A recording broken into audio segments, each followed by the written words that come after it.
Stand by. We're going live. We're going live. 10, 9, going live. 8, 7, 6, 5, going live. 4, 3, 2, 1. Welcome to 10 Seconds to Air. I'm Alita Guillen, and welcome to Season 3 of the show. I want to thank you for the returning listeners, for all your support, and then welcome you if you are a new listener. I also want to let you know that you can now watch the podcast on YouTube. Very exciting for me. So there you go. Please tell your friends and share the link. Today's guest has really moved me, and I find his work about our relationship with food life-changing. So many of us struggle with our relationship with food, whether we are caught up in counting calories, tracking steps, or restricting what we eat. We are stuck in a loop that we don't exactly know how to exit. Today's podcast is all about the research behind how we got here and learning the tools to finally get out. Today's guest brings together his expertise as an addiction psychiatrist, neuroscientist, and professor to create a simple but life-changing framework about our relationship with food that he communicates with clarity and elegance, as you're about to see. Dr. Judson Brewer is an international best-selling author and professor in the School of Public Health and Medical School at Brown University. You may have seen his TED Talk, A Simple Way to Break a Bad Habit, or read one of his previous books, The Craving Mind or Unwinding Anxiety. Today, we are going to focus on what is in his latest book, The Hunger Habit, Why We Eat When We're Not Hungry, and How to Stop It. It will have you asking yourself if you are hungry or if you are eating out of habit. Joining me now to communicate his latest research is Dr. Judson Brewer. Dr. Brewer, Dr. Judd, right? We'll go by that. Sure. How are you? I'm good. You're good today. All right. You've been doing the rounds. I know. I have seen you are, this is a topic that a lot of people have so much interest in. I thank you for the book. As I said in the intro, the book has really begun to change my relationship with food. I've listened to the audiobook twice now. So I'm really enjoying it. And I'm eager to share our conversation with the listeners as well. So thank you. You're tackling a topic that so many of us struggle with in an industry that is loaded with information and misinformation, yet you have found a way to communicate this so differently. How? What is going through your mind 10 seconds to air? Well, I have to say, it's really about grounding myself in the present moment and reminding myself what is important, which is to try to be of service, try to be helpful to people. And it's really helpful to remind, to check in with myself in that way. And it's also a complicated topic. So my guess is there's a lot of medical stuff you could get into, but you found a way to really communicate to the masses, because I got it. So you're doing something right there. Well, that's great to hear. Well, one thing is, in medicine, from a medication standpoint, that is a constantly changing and evolving situation. And so, those things are always going to change. That's not something that serves a book well, because the book becomes outdated. And also, over the last several decades in my clinic, I've been really trying to find where my patients are struggling. And there seems to be a universal voice around people just not knowing how their minds work. Mm-hmm. And that's an interesting contrast to the rapidly evolving medical landscape, where our brains don't evolve that rapidly. Mm-hmm. And there's some universal truths that we can tap into that can help us really learn how our brains work and then learn how to work with them. And one thing I find a really wonderful challenge is how to communicate that science in a way that's pragmatic and helpful for everyone. Yeah. Well, I felt like you really did it in this book. The name of the book, The Hunger Habit, Why We Eat When We're Not Hungry and How to Stop. Why did you write the book? Well, I wrote it part out of frustration with when I in medical school, I learned this very simple formula: calories in, calories out, Right. and it was handed down. I can almost remember the lecturer, saying like, "Well, this is the formula," Yeah. and it's like a Newtonian law of physics. You just you just do it. And then I got to clinic. I was like, okay, I can remember that formula. And then my patient was like, duh, I learned that 20 years ago and I can't follow it.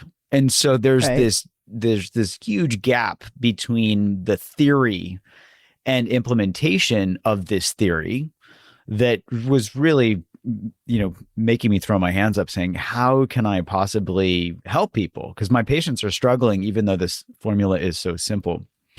And that's what got me into this whole habit change, research in the first place. My patients struggling with addictions, including struggling with eating. And then seeing that, we don't have great medications for addiction. We don't have great medications for helping us like leverage the strength of our brain. Mm-hmm. And so I started asking, well, what can we actually learn here that can be pragmatically implemented?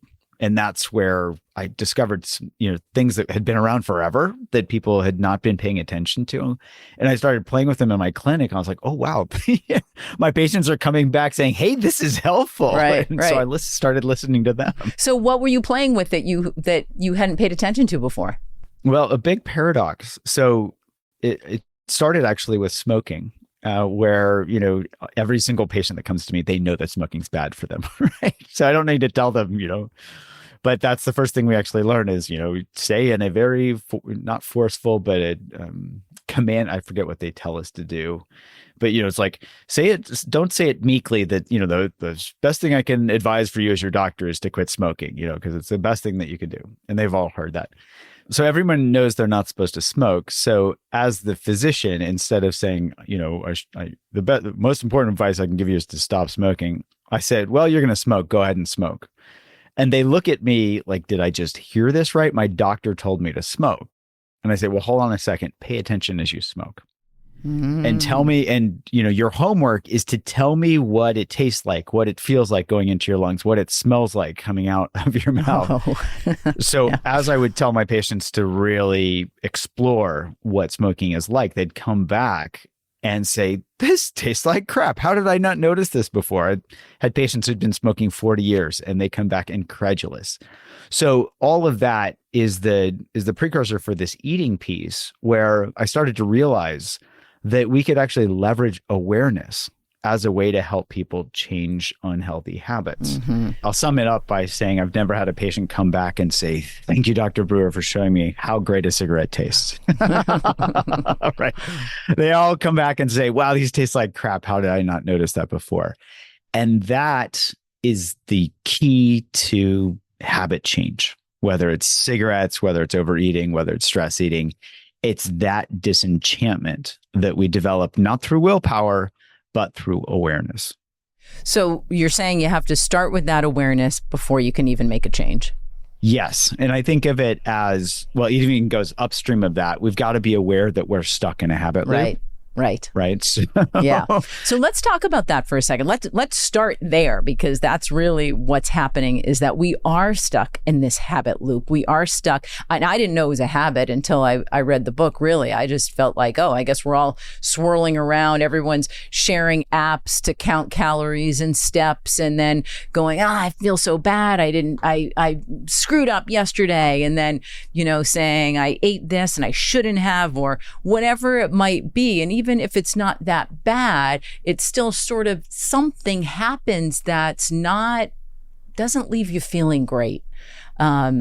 So what is that? I say that, I don't even know how to identify it, but it is our relationship with food.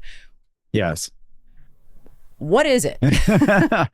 Well, it starts, and let's come back. Let's put a bookmark in the piece about leaving us feeling bad, Okay. because that's also something that the diet industry is good at capitalizing on.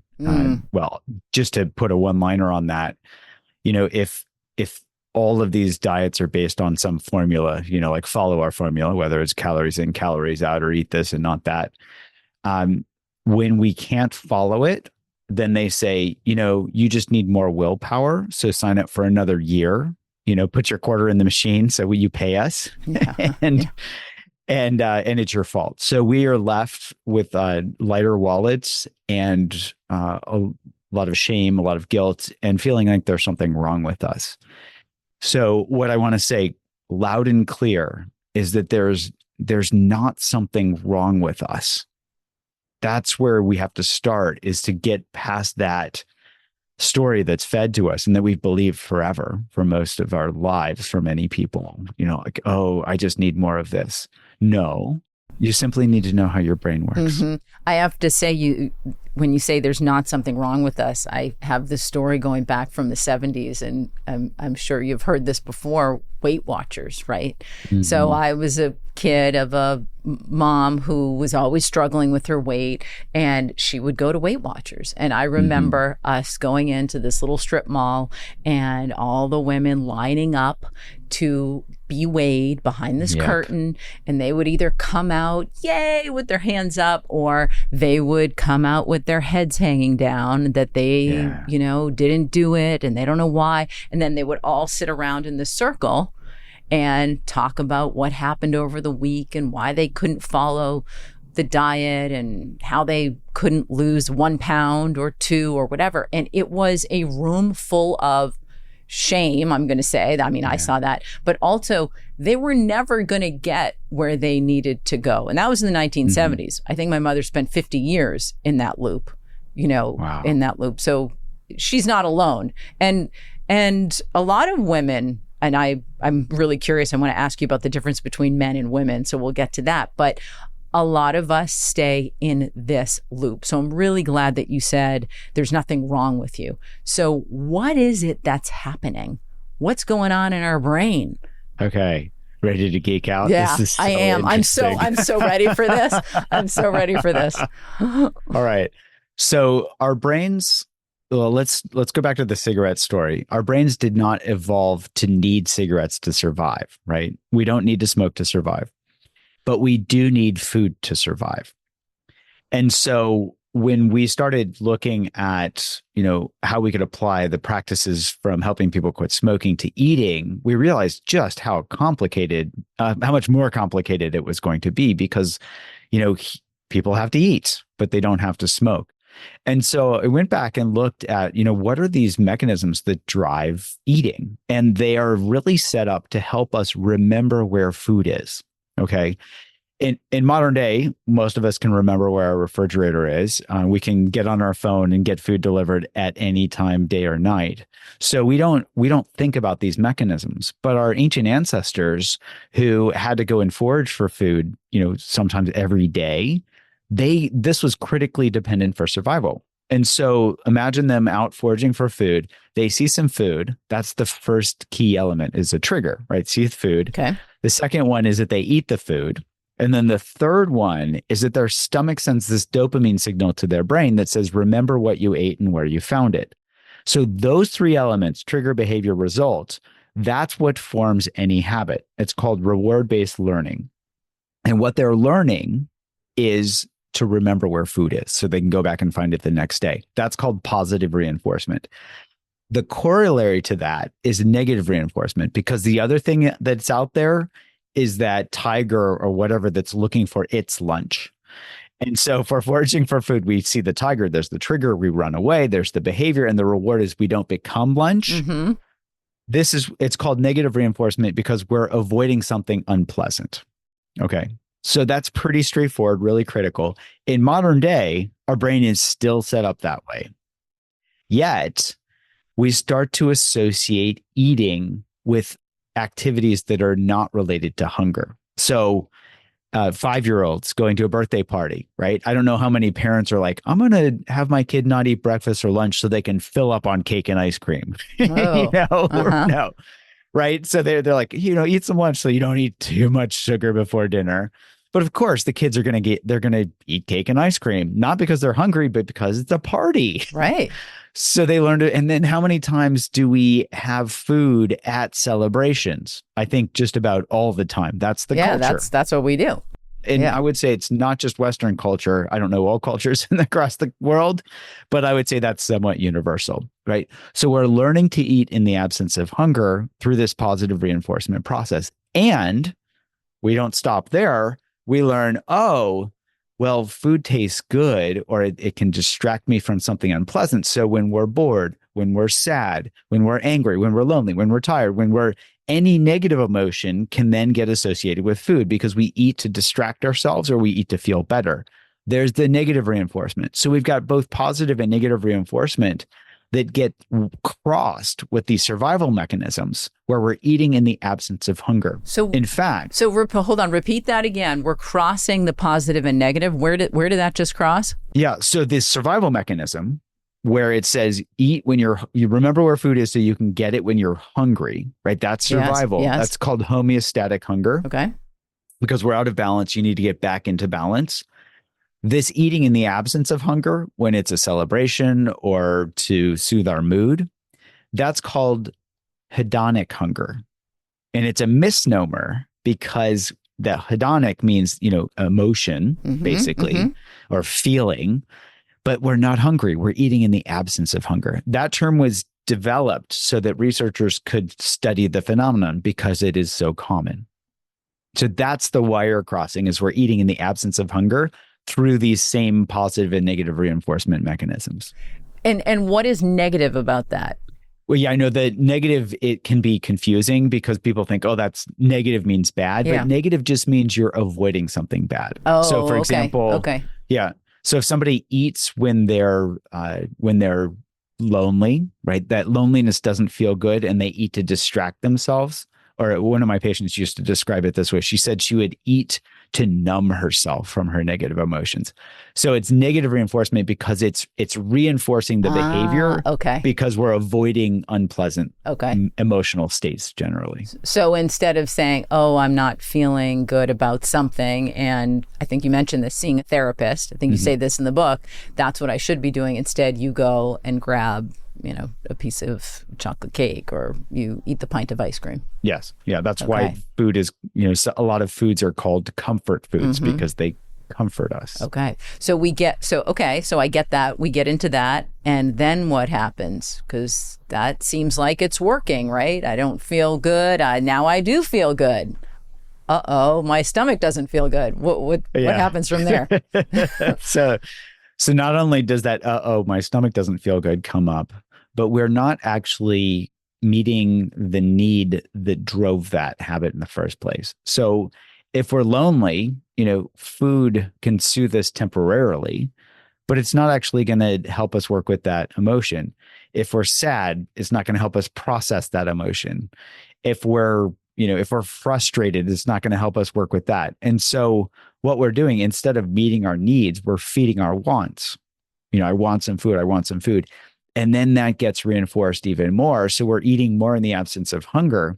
And this is where, this can lead to, people gaining a lot of weight or getting diabetes or having all of these physical health related things happen on top of the emotional health related things. Because I don't know about you, but when I eat a bunch of processed carbs or sugar, I get a sugar rush and I crash. Like, it totally screws up my mood. Yeah. So why do we keep doing that then? It's a habit. Okay. But don't we have a brain that says that's not what we should be doing? Or my brain says, I know better. For example, I can't wait to ask you about this. I was thinking about this today, is I go to the movie theater and I smell that popcorn and I get it time and time again. I mean, I'm not that young and I've been doing this for 30 years where I keep getting the same buttery popcorn that gives me a stomachache at the movie theater. Why do I keep doing that? Yeah, there are a number of, and we can explore this specific, if you want to use that as an example, that could be a good one. But generally speaking, we think that our thinking brain is strong, but it's actually the youngest and the weakest part of the brain from an evolutionary perspective. It's the first that goes offline when we're for example, I learned this acronym in residency: hungry, angry, lonely, tired, right? That's when people are vulnerable to relapse for addiction. Well, hungry, angry, lonely, tired, that's often when we're going to go to our comfort food, especially when we're hungry, going to reach for something that is easy to digest quickly and, get that sugar rush or whatever. So we do this and we do it over and over and over because we think, oh, well, I shouldn't do this next time. And we think that we can think our way out of the problem. The problem is that the thinking brain is not nearly as strong as the feeling body. So we're not actually going to the source of change. Okay, say that again. The thinking brain is not as strong as the feeling body. Yes. Feeling body much stronger than the thinking brain, right? We preference our thinking brain because we're rational beings, and and that is something that we think is unique to humans. And it's such a fun thing to do, is to think.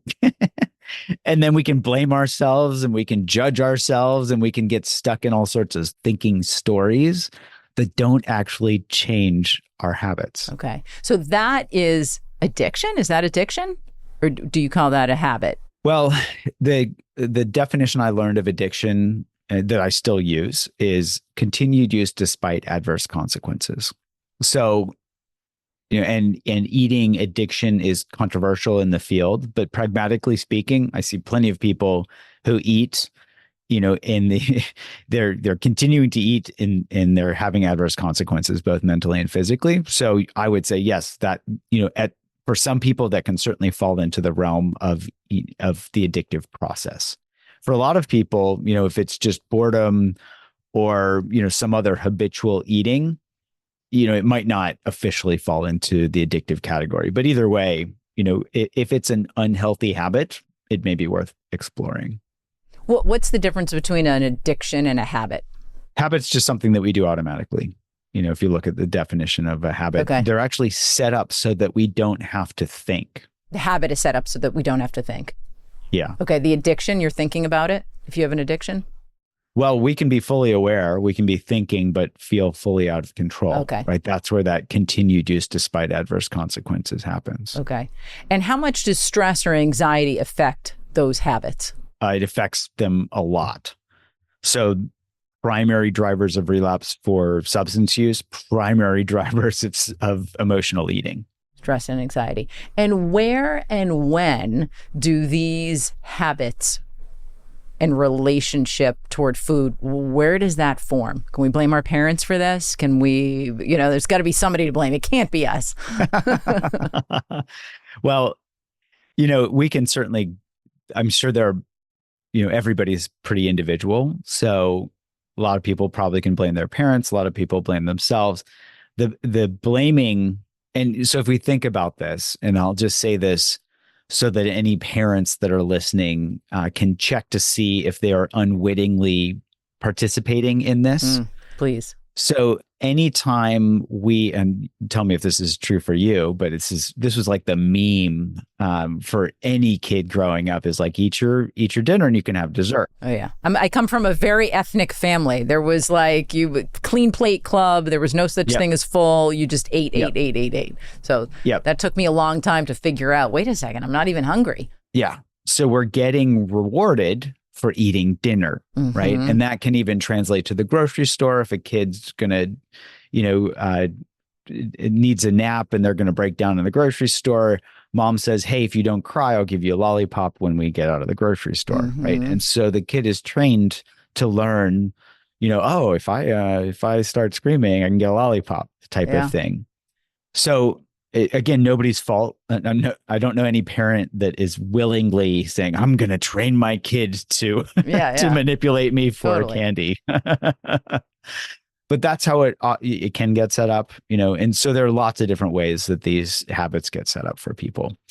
The reason I want to say it's, that's not as important as like when and where it gets set up isn't as important as changing it, because in some of the research that my lab's done, we found that it only takes 10 or 15 times of somebody really paying attention as they, like, for example, overeat, for that reward value to completely shift and change and go below zero so they can change their habit. Okay. So it doesn't matter how long it's been there. It doesn't matter how it got set up. Oh, good to know. Okay. Yeah. Yeah. So we don't have to, where it's like, oh, I've done this for 20 years. I need 20 years of psychotherapy on the couch.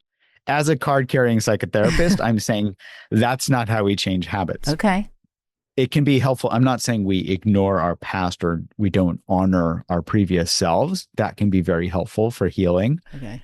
But for, pragmatically for changing a habit, if you look at the neuroscience equations for habit change, they have nothing to do with our parents. They have nothing to do. Well, maybe our genes play a little role, right? And our parents give us our genes. But besides that, if we're going to change a habit, it really depends on one thing, which is awareness. Awareness. Right? Okay. We bring that awareness in. What are your thoughts on the whole industry now with Ozempic and other? Are they bypassing what work that needs to be done? I know that some people really need it, so I don't want to overlook that. But there's also a lot of people we've heard that are using the drugs that don't necessarily need it. Are they bypassing this, doing the work? So I think there's this pull to the magic bullet. It's like, oh, that maybe this will be the magic bullet. Maybe this will be it. What I'll say is that it's an ongoing experiment. These GLP-1 agonists they're very new. They seem to be a little more targeted than some other, medications before them. If folks can remember, basically amphetamines. Yeah. Of course, people are going to lose weight on amphetamines. And then, they're going to have heart problems and all these other problems as well. Fen was one of the more recent. Yeah, right. I remember that. Yeah. Debacles. Yeah. Or debacles. So it's an ongoing experiment. What I can say is some people can benefit from some medications, but everyone can benefit from learning how the brain works and how to work with it. So let's start getting there then. Let's get to the awareness. The first thing about awareness, I love that you identify in the book, and I'd love for you to do it now for listeners, is the different types of hunger. Yes. So probably one of the most helpful differentiations to start with is to check to see if it's homeostatic hunger, meaning true physiologic hunger, or hedonic hunger, which is eating in the absence of hunger, but driven by an emotion or habit. Like it could be boredom, it could be any emotion, positive or negative emotion that could drive it, but that's eating in the absence of hunger. So really being able to differentiate, am I truly hungry from a physiologic standpoint, or am I just reaching for food because I have an urge? And in fact, when I first started doing this work in my clinic, I didn't realize how people can completely lose the ability to tell the difference between the two. Yeah, that just made me wonder how do you define hunger? Yeah. Yeah. What does it mean to be hungry? Do we even know that anymore? Yeah. It's for a lot of people, and this is literally the words that would come out of my patients' mouths over and over, is like, I have an urge and I eat. And that's as far as they could go in terms of describing quote unquote hunger versus a habit. Okay. As in they had no idea. I think that's true of many people. I think that's true of many people. Okay. So what is hunger and how do we identify it? Yeah. Well, one of the best differentiators, because there can be a lot of overlap between, emotion and physiologic hunger. One of the best differentiators is our stomach. So I don't know of any overlap between rumbling in our stomach, that feeling of my stomach is empty and rumbling, and, and boredom. And, we don't learn, our stomach doesn't rumble when we're bored. Our stomach doesn't rumble when we're sad. Our stomach doesn't rumble when we're angry. So that's one relatively safe. We would often talk about the pathognomonic, like in medicine. It's like what is very specific to hunger, and that stomach rumbling is one of the few things that is. Okay, so identifying that stomach is rumbling, and maybe we haven't eaten in a while. So what's the process now? We identify that that's hunger versus habit. I'm just reaching because it's a habit. I do that when I walk into the house. I don't know how. I always end up in the kitchen, like grabbing for something. Now I'm thinking, wait a second. Now I've read the book and I'm going, wait a second. Should I just make a tea? What am I doing? But it is habit. It's incredible how much is habit. Yeah. Yeah. So one way to help us do, I like to think of this as we get to do a little scientific experiment for ourselves. So we can start by asking, am I actually hungry? Check in with our body. A lot of people, it takes a while to kind of re-engage and reconnect with their bodies if they've lived, their entire lives or, a lot of time where they've kind of been divorced from their body. A lot of people are just not happy or comfortable with their body, how it functions, how it feels, how it looks. And so we've got to get reacquainted. We've got to come home to ourselves, so to speak. And as a way of doing that, we can just start asking the question, am I really hungry? And if we don't know the answer, we can check to see what type of food we're reaching for, right? If it's a habit to reach for something that has a shelf life of 1,000 years, then that can be a sign, or that could also just be that that's what we have our pantry stocked with. So wait, you're saying that if you go to reach for something that crinkles in a bag, I'm just going to say that, or has a shelf life of 1,000 years, maybe you're not hungry? Right, because we're reaching for comfort food, right? So we reach for the things that comfort us. Whereas if one test we can do for ourselves to see if we're actually hungry is take something that's healthy and, take a little bite of it and pay attention. And if our stomach says, dude, what took you so long? Keep it coming. Then that can often kind of awaken our ability to see, oh, that was actual physiologic hunger. And then we can eat as appropriate. If it's like, let me eat some more, let me eat some more, but it's not really saying, hey, my stomach was empty, then that can be a good differentiator between that homeostatic and hedonic. Well, I think you've just answered the question of the movie theater popcorn. Yes. Well, you tell me, what was that light bulb moment? I just thought about it. I don't think it ever goes in and goes, oh, thank you. My stomach says, thank you. That was exactly what I needed. But should we only be eating when we are hungry? Like, is there nothing to be said for, I don't know, enjoying that popcorn or that whatever that you just really enjoy because it is emotional? No, the good news is this isn't about, being some type of aesthetic and saying I'm only going to eat when have a caloric deficit of X number of calories. Yeah, I don't like that either. Yeah, that doesn't sound very fun at all. No. So this is really about, so for example, if we have dinner and we've eaten enough and we want something sweet for dessert, this is, I almost every night, this is what happens to me, right? And so I ask myself, what would I like for dessert? And I've gotten into, I love dark chocolate, and so it's like a piece or two of good, like, at least 70, I won't slum it past 70%, it's like at least 70%, but like add in some cayenne, I had this amazing habanero mango truffle a little while ago, and it was like the perfect, sounds heat good and sweet. Yeah. And I was like, oh my God, this is amazing. So I can eat one of those for dessert and just truly enjoy it. Right. And I'm going to still sleep well because I'm not going to be stuffed. I'm not eating 10 of those things because I'm paying attention. I'm satisfying that urge to have something sweet. Okay. And I'm not overindulging. Okay. So I'm hearing you say there's some kind of threshold. Yeah. How do we, walk me through that threshold, because I do like to enjoy some things that are not so pleasant once I get to a certain point, but in the beginning, they're good, like that piece of chocolate. So what's that process of knowing when is enough before it goes over the cliff and then I'm on the other side of? So I'll tell you, I'm going to start with a story that illustrates this, and then we'll go through what the pragmatics are of doing it. I had a patient who came to me. She was at an unhealthy weight, and she described how she was bonding with her daughter every night, watching television. They'd watch a show together. And she would pull out a bag of potato chips, not a small bag, like a full-size bag of potato chips, and eat the entire bag every night. And so I said, she tried everything. Her willpower wasn't working. And so I said, well, just pay attention as you eat your potato chips, because I don't want you not to bond with your daughter. Like anything parents can do to bond with their teenagers, they're going to hold on to that, like, with an iron fist. Right? Yeah.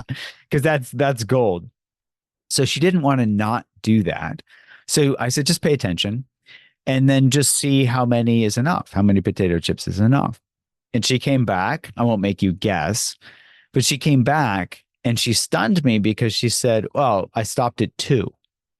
I call her my 2 potato chip lady because, it was and I don't remember, this was years ago. I don't know if it was just the amount of salt or the salt fat combo or that they weren't, whatever it was, but she had scratched the itch of the potato chip with 2 potato chips. And then she's like, oh, my stomach's, because she wasn't hungry, right? This is after dinner. So she'd have those 2 potato chips. She'd probably get her salt quotient for the week. Potato chips are pretty salty when you really pay attention. Right. And then she was like, ugh. It just not, they weren't worth eating more because she would get that stomach ache and all of that. Mm-hmm. So that story illustrates this principle. I call it the pleasure plateau. And the way that works is, especially if we're not hungry, we can find that more quickly. But if we're hungry, we're going to climb that hill. The hill's going to be higher to climb. And what I mean by that is, with each bite, we can ask ourselves, is this enough? Is this enough? So for example, if we eat dinner, and we're really hungry, the first few bites of dinner are going to taste better than the bites at the end when we're almost full. And what that means is we're reaching that pleasure plateau where our body is naturally saying, hey, you've had enough. We're reaching satiety. And if we pay attention, we can actually coast to a stop on the plateau. Because what's at the end of the plateau? The cliff of overindulgence. Yeah. So the clean plate club, that's just zooming us off the cliff, right? Because we're not hungry, but we got to eat it because it's a habit or our parents told us to or whatever. We don't want to waste food. So it's as simple as paying attention as we eat and asking, is this, better than, worse than, or the same as the last bite? Because that helps us really find where that momentum naturally will bring us to a stop. If we're not paying attention, then we're going to go over that cliff of overindulgence. And that's what my patient found, was that it was, because she was not hungry, it didn't take long for her to hit that pleasure plateau.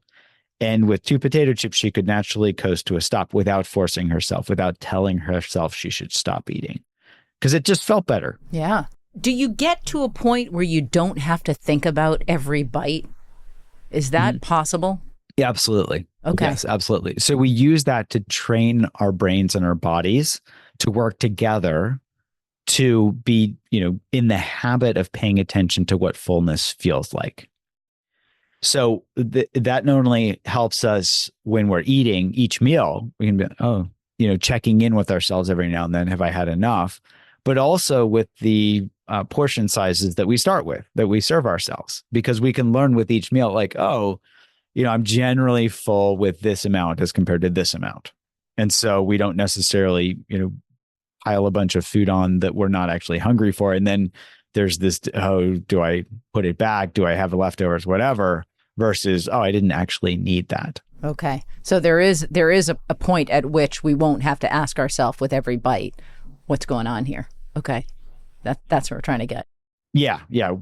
For me, I can check in with my body and see, like, what's my level of hunger. And then I generally, based on all my past experience from paying attention, and be like, I probably need this amount of food. And then I can go eat that. And I don't have to necessarily pay attention to every bite, because, it's like, okay. And then I can check in afterwards. Like, did I get enough? Did I eat too much? And I can adjust from there. It's a constant learning process too. Right. How long do you think it takes to really change your relationship with food? It depends. So it depends on how much 2 things. One is how painful the consequences are. What does that mean? If we're just eating, like, let's say that we snack when we're not hungry, but we're not having any emotional or physical negative consequences, there's not going to be enough of a hitting quote unquote rock bottom, so to speak, Okay. for us to want to change. Because habits are set up, again, for us to do them automatically so that we can pay attention to other things. And so there has to be something in the system that says, hey, this is way out of balance. It's time to change. So if we're having emotional issues related to eating, if we're having physical issues or both, those make it bring up the motivation for us to change. And so, for example, I had a patient who was 400 pounds when he came to see me, and he actually came to see me for anxiety. His name is Rob. I read about him in the book. And he had been eating fast food as his addiction to numb himself from his anxiety since he was like in 5th grade or something, since he was, pretty young.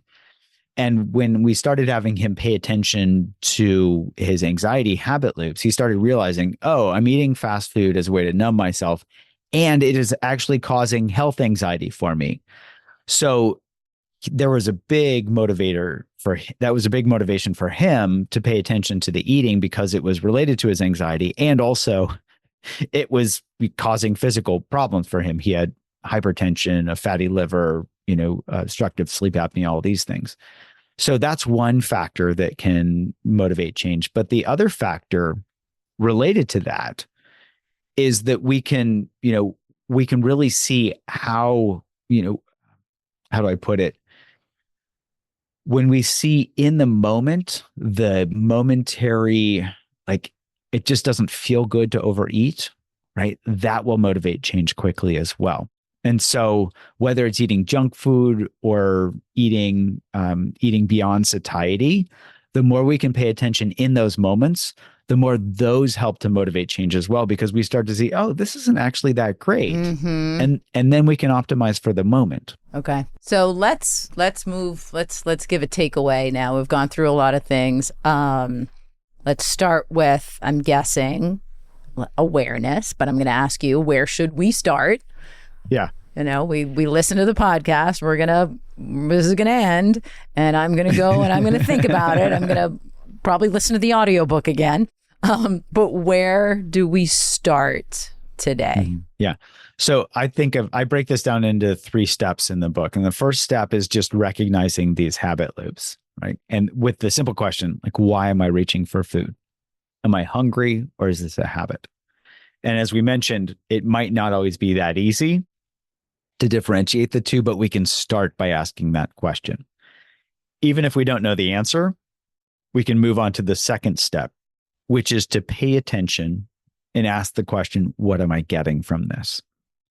And this isn't a thinking intellectual question. This is a feeling embodied question. So we ask our body, what am I getting from eating this type or this amount of food? So for me, it was gummy worms. I used to, be addicted to eating gummy worms, and I could pay attention and ask, what am I getting from this? They didn't actually taste very good to me, right? It was kind of like too sickly sweet, and it was like that, like fishing lures that kind of look like fishing lures.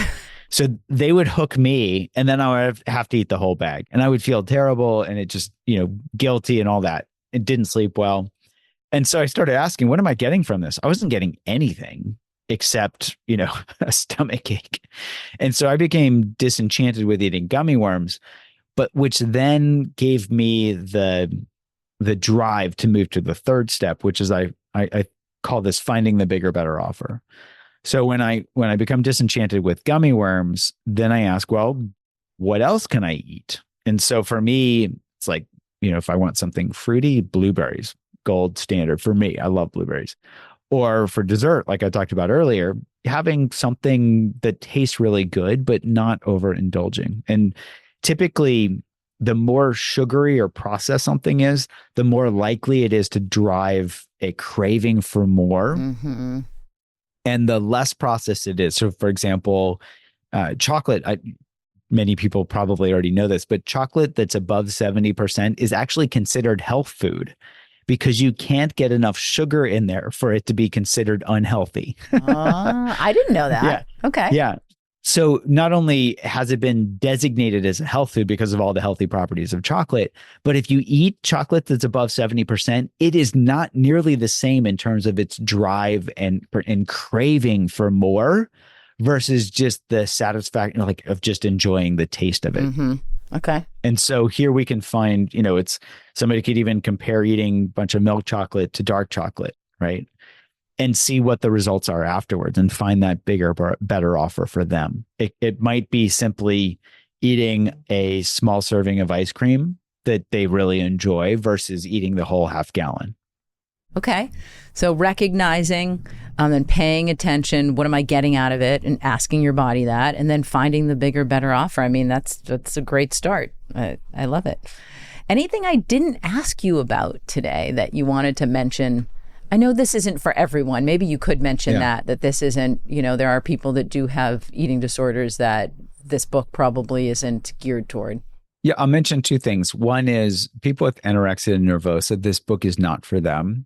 It's unfortunately the most lethal of all psychiatric conditions, and it really takes a village to help people with anorexia nervosa. I've certainly worked with people with binge eating disorder in my clinic and people with bulimia, et cetera. And those, when people are overindulging in food, that's, or habitually eating or anything like that, that's what the book is for, but not for people who are restricting their eating.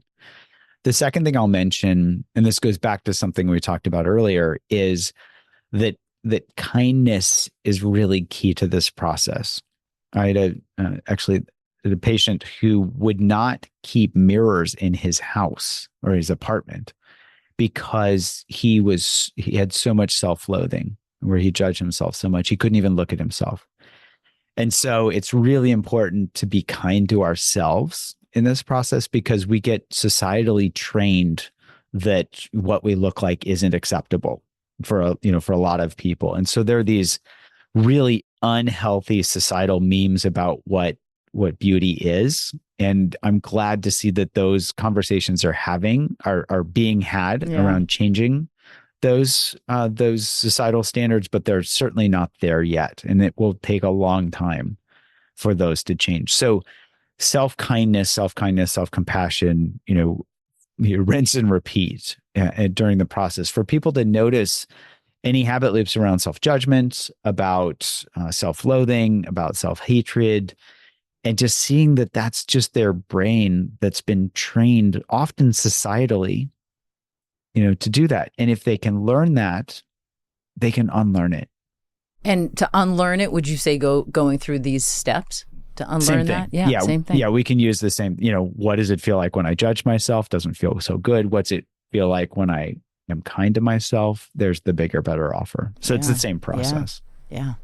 Dr. Judd, thank you so much. Again, life-changing. I have already made changes with it. I didn't realize that I was doing some of the things that I was doing, that I was in the habit that I was in. And so I've made some changes already. I look forward to what comes. I'll drop a link to your website and to the book in the show notes, and anything else that you want to send me, I'll make sure I put it in there so that people who are listening can have the resource. Wonderful. Thank you. Thank you.